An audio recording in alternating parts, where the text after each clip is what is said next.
Public health really thinks about big groups of people, right? So in public health, it's not that individuals are unimportant, but we try to look at populations of people. So at a research level, you try to study thousands of people to discover, again, why do some people develop memory trouble and some not? And you need sometimes thousands of people. There's exercise work. You need lots of people to study that.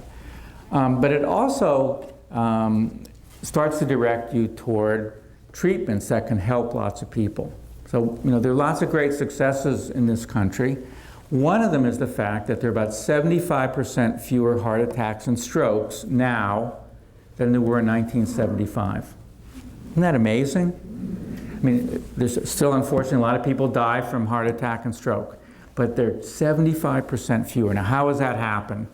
That's happened because we've learned how to treat high blood pressure, diabetes better, lower cholesterol, keep people more active. All those things in the population have greatly lowered the risk. Now, unfortunately, it doesn't help everybody, even people who do all those things. So that's the public health side of it. And to make progress on something like Alzheimer's disease, you need scientists who are studying the molecules in the brain. That's very important because that's how we're going to come up with a biological treatment. But I think you also need people thinking about the whole population of people and what can we do at a population level to make a difference. And hopefully in the end it's putting all that together.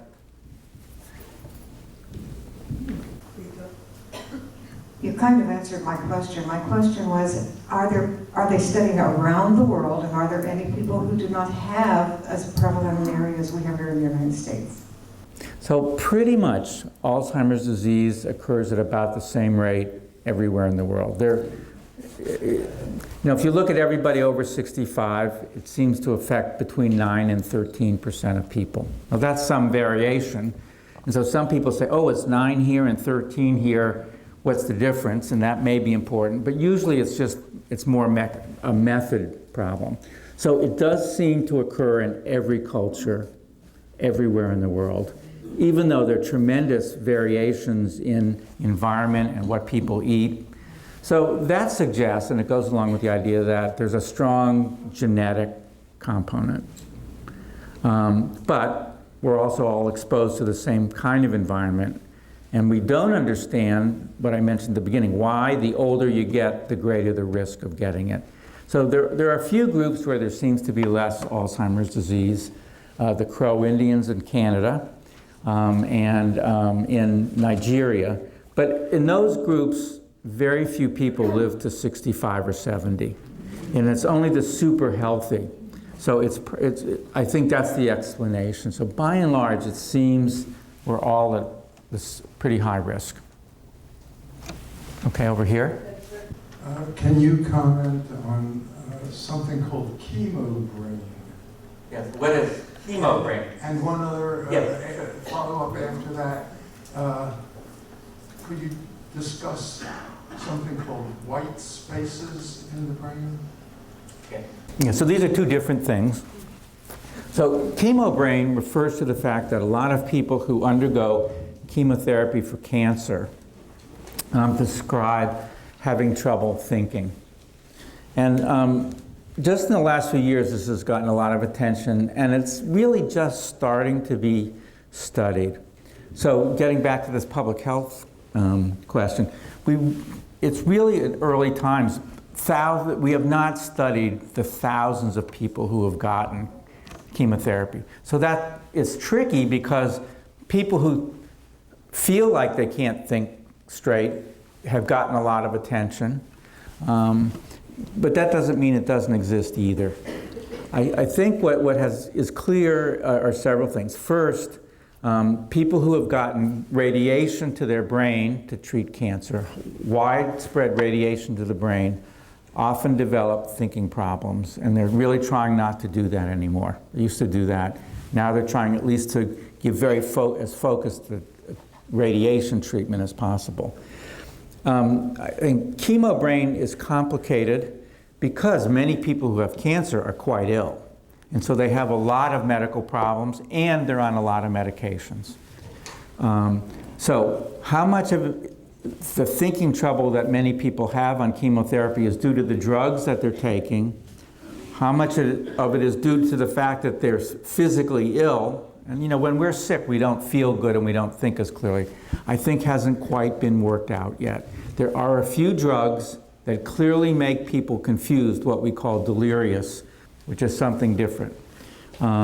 So I think there certainly are people who have this problem, and it's very important if you're undergoing chemotherapy and are starting to have it to let the doctors know, because they probably should, at least you have to have the discussion about cutting back on the dose or the frequency. So it is a real phenomenon. We just don't know how often it happens. Okay, the other question was if anyone has gotten an MRI here or had a loved one get an MRI. About 75% of the time, they come back with something like white matter hyperintensities or white matter changes compatible with aging or vascular disease. What this refers to is when an MRI or a CAT scan, but MRIs use a magnet, CAT scans just use X-rays, so it's a lot of radiation. But when you use this, the MRI is a huge magnet, and it instantaneously, believe it or not, lines up all the water molecules in your brain, because water molecules have a plus and a minus end. And that's how the picture is generated. So different densities of tissue look different when you do that. So there's water in your brain, that's normal. There's spaces, and that comes out black. Where there are nerve fibers in your brain, that comes out lighter. And when you look at MRIs in older people, they have a lot of areas that are whiter than they should be. And these are called white matter hyperintensities, or they have a bunch of names. And it is true that the older people are, the more likely they are to have these. And many doctors and radiologists think that this relates to vascular disease in the brain. But it turns out when you look at them carefully, about half the time you find that they are related to vascular disease, and half the time they're unrelated. So the truth is, we don't totally understand what causes them. But part of the time is they are related to blood vessel disease, and the fact that that blood vessel disease changes the wiring, what's called the myelin, the wiring of nerve fibers in the brain.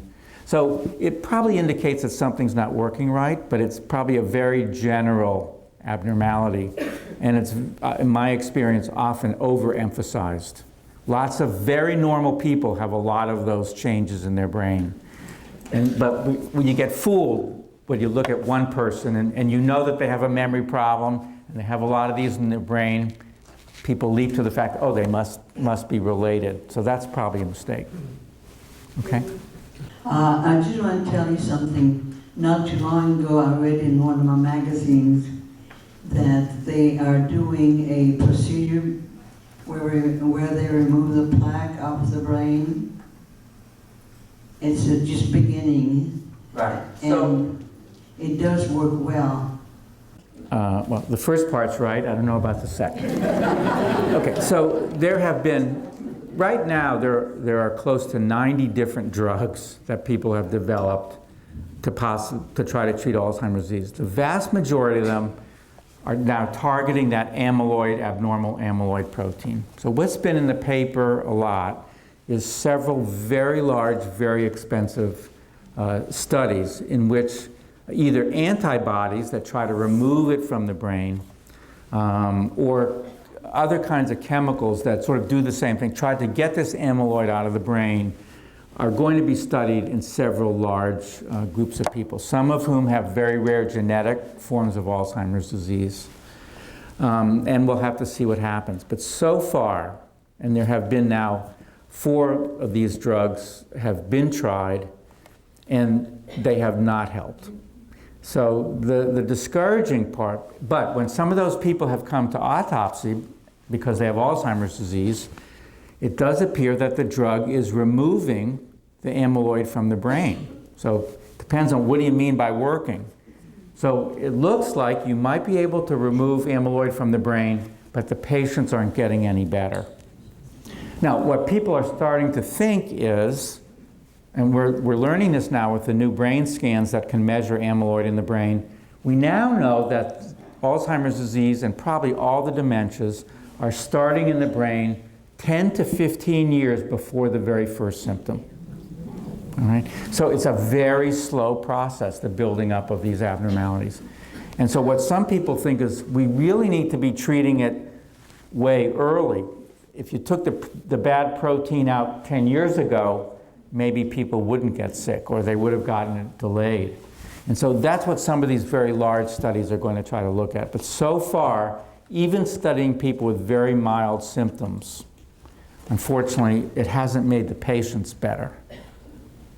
The only exception to that is that there are a whole range of genes that influence whether you get Alzheimer's or not.